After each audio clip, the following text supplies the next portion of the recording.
You want to chat about Star Trek? Yeah. Episode 10. Hide and Q. Right. So there was a lot here. But I guess we can start at the beginning. Right. So they're on a rescue mission. Mm-hmm. They're like, pedal to the metal. Let's get there. There's mines. There's people dying.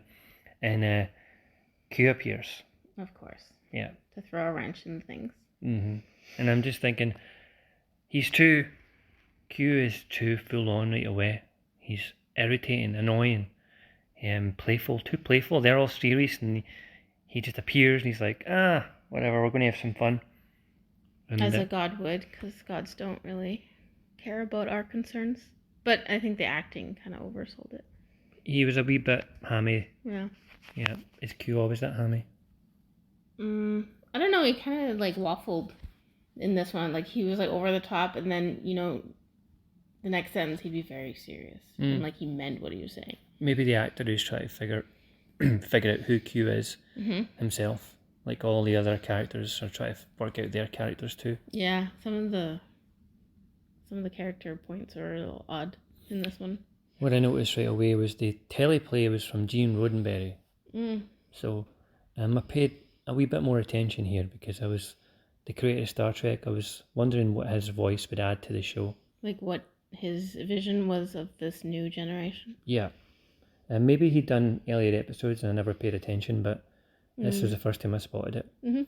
And this is Q's second appearance. We first saw him in Encounter at Farpoint, episodes 1 and 2, which we reviewed, and we haven't put them up yet for reasons. Reasons. Yeah, leave it at that. So he takes half the crew, puts them on a wee isle, a wee moon planet or something, a planet with 2 moons. Yeah. And he keeps Picard alone on the bridge. And he's going to play a wee game with him. Why do you think he focused on Riker? I don't know. He says he was impressed with Riker at Farpoint. Something about Riker impressed him. And to be fair, since episode 1 to episode 10 now, Riker has saved the day a lot. So maybe he is impressive. So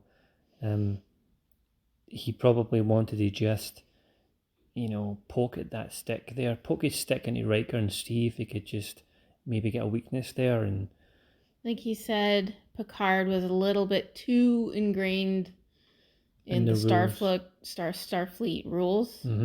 So maybe his little, like, Riker's kind of, playboy, up for a game, up for a laugh. Maybe he thought the game he wanted to play was better suited for Riker to, like, I think it'd be harder to crack Picard, I would think. Yeah, Picard would always be... Alright, Picard would be... You give him a question and he would answer it with some sort of deep, thoughtful, philosophical argument. Yeah. Riker, on the other hand, is more like you said, let's get in a fight, more instinct-based rather than mature. Yeah, he's the more gung-ho kind of. Aye, so then he's maybe trying to push that. So he sends him off to the wee planet, and then right away he puts Yar in the penalty box. She is sent away back onto the bridge, and she's.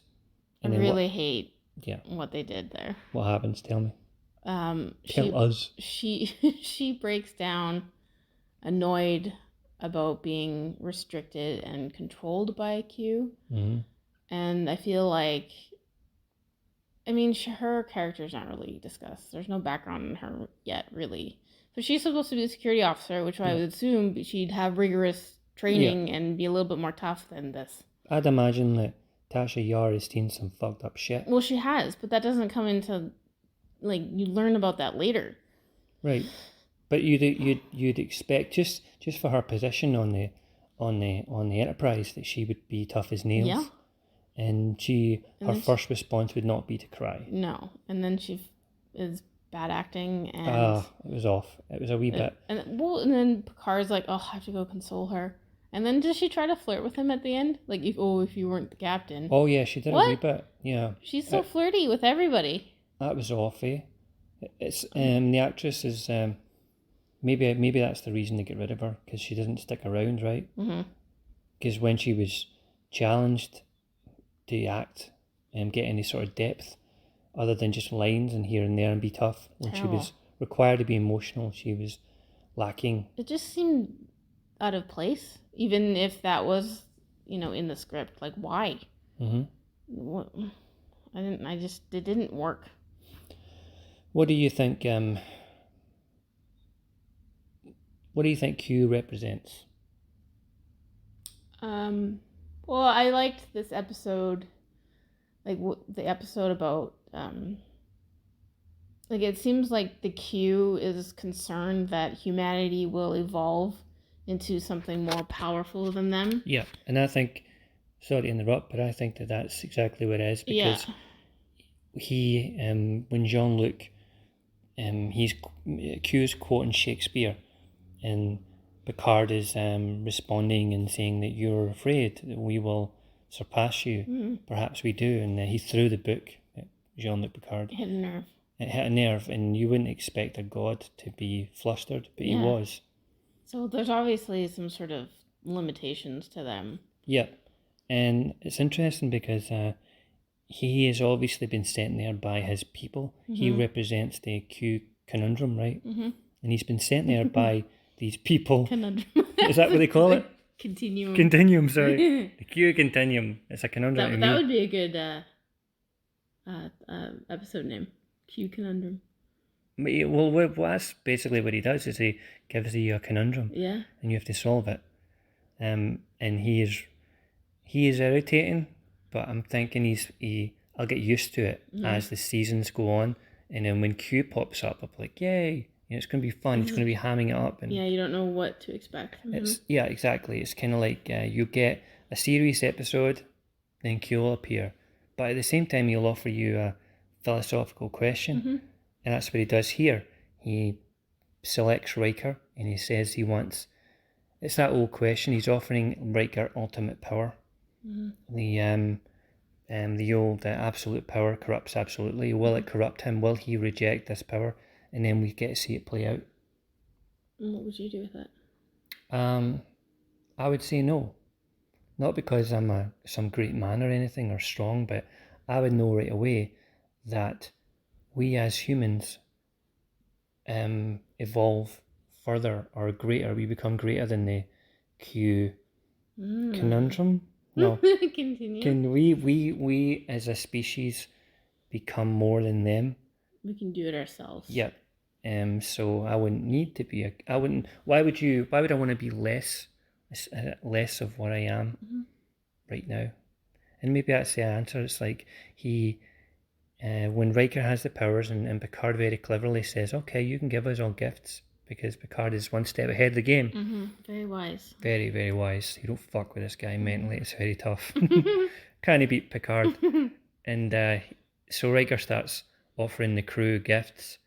We're going ahead of ourselves here, because kind of skipping to the end part. What do you want to talk about? Okay, so Q selects Riker and says, I have a great prize for you, one that you will not reject. And obviously Q is there because he has orders, and he is there to show his superiors that humans will fail. And because he's obviously in trouble at the end when they reject, when Riker rejects it.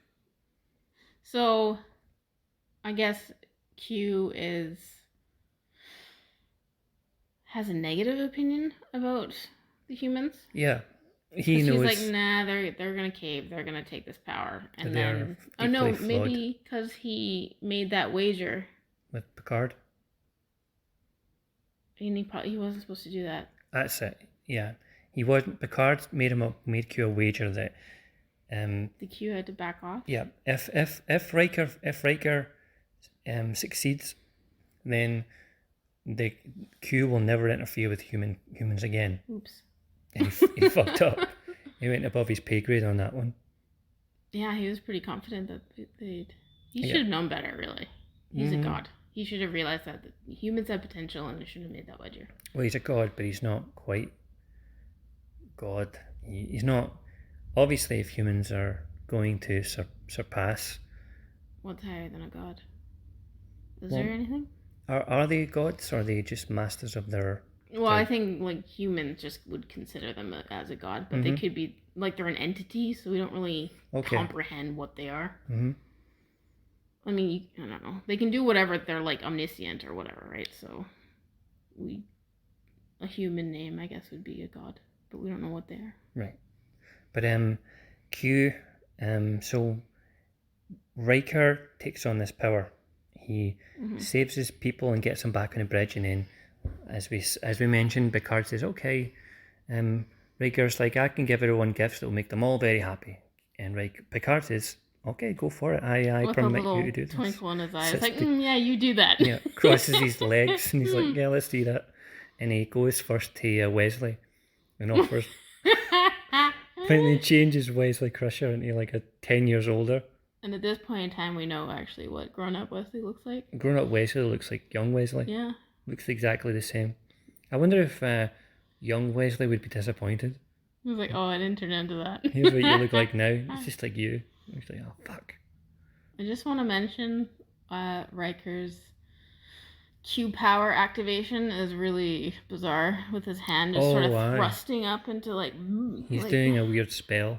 He's like, boom. And also Riker's got this hammy acting going on, where he's an actor, he probably doesn't know what he's doing.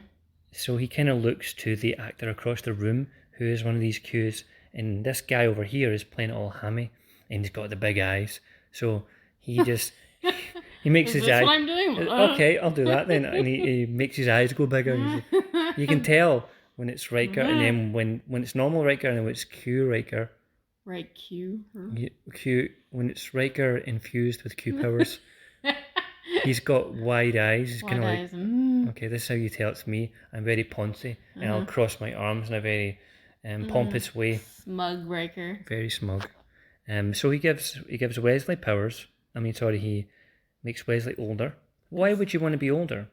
Because he wants to be taken seriously, so he needs to be a man. So you're going to miss 10 years of your life, and you're going to sacrifice 10 important years of your life growing to get to that point. You didn't want to be older when you were young? Yeah. But as I'm older, you realise how important those years were. And so then that's what makes him return the power? No. That's interesting when Wesley says no. At the end, Wesley rejects this, because this is the whole point of the episode, is that the longer, harder road is the one worth taking, rather than the shortcut. You don't want the shortcut, because it just doesn't... You don't earn it. Yeah, and Q is offering little fancy baubles of shortcuts to each and every one of them. You want to take this? You want to take this? You want to take this? And they're like, yeah, but no. And you wouldn't take it anyway, because over there in his seat is Picard looking at you, and you're like, oh, fuck. The boss is looking. You know what? You can keep your fancy specs, your eyes. I don't need the eyes. I'll just... And there's also that like element of like, it's not really real. Like I didn't earn it. Yeah, it's kind of funny. It's what Worf says when he's offered a bride. Or is it Dara? It's Dara, yes. And they ask Dara if he wants to be a real boy, and he says he doesn't want to compound one illusion with another. That was a good line. He's almost like smarter than the rest when he says that. He is an android. And that was a nice line. It starts off with Dare, and he rejects it, and then it goes to Worf, and he rejects his bride, and Crusher rejects his maturity, and then it goes to LaForge, and he takes off the glasses and gives him his sight back, and he flirts with Tasha, because obviously. Yeah, weird. That's not a time and a place there. It's like she's in the other episodes too. It's just she's like, oh, she's the sexual one. Yeah, she just seems to be, everyone wants her. And she wants everyone. It's just weird. Isn't that strange when as soon as LaForge takes his future specs off, he's got his vision back. He's looking at the deck and he's seeing planets for the first time, and he looks over at Tasha and he's like, oh, flirty time. No. There's a time and a place, mate. Yeah. Keep it in your pants. And I liked his line, like, I don't like who I have to thank. Mm-hmm. That's good too. Like you are beholden to someone then. Yep, he's beholden to. And also the powers may be unreliable. Maybe you get your vision for a couple of years and then Riker just has a bad argument with you or whatever, changes his mind and takes it away. And then you have to make it up with him and stuff. It just, yeah, there's a strings attached to these price things. to pay. And there's also some weird, there's an awful screen wipe. When his big, enormous hand goes over the screen and what was that? Goes, and then fixes the damage done or whatever. More Riker's hand gestures that are odd in this movie. Or TV show. Strange, but I thought it was a great episode, and it ended with a great Picard line. He says, "Space and time are simpler than the human equation." That was awesome. Yeah. So, all round it was a really fun episode. I was irritated for the first 10 minutes because Q's games were bothering me. I guess just like they were bothering the crew. I was just like, who is this fucker? Tell me. What is fucking annoying? What? Tell us, we were going to a rescue mission. We're shit got to get done here. But at the end of it, I thought it was deep and fun. And how optimistic is Picard about the human race, eh? And he was right. And he was correct. And I guess we'll see Q another time. So I would give this one an 8 out of 10. Oh, wow. Okay. Because I thought it was just strong. The message was strong. The acting was silly and fun. Wee bit of goofy character moments that maybe never belonged coming from LaForge and Tasha. They're still kind of ironing out what they're doing. Okay. But overall, I thought it was an excellent episode. What about you? I give it a 7 because I was annoyed at bits. But I liked the idea of the Q concerned about the future of humanity and what we'd become, and them trying to trick us into like sabotaging ourselves, and we outsmarted them twice. Yeah, I'd like to see more on that. A wee bit more. Maybe coming soon. So, you want to chat about something else? Okay. All right.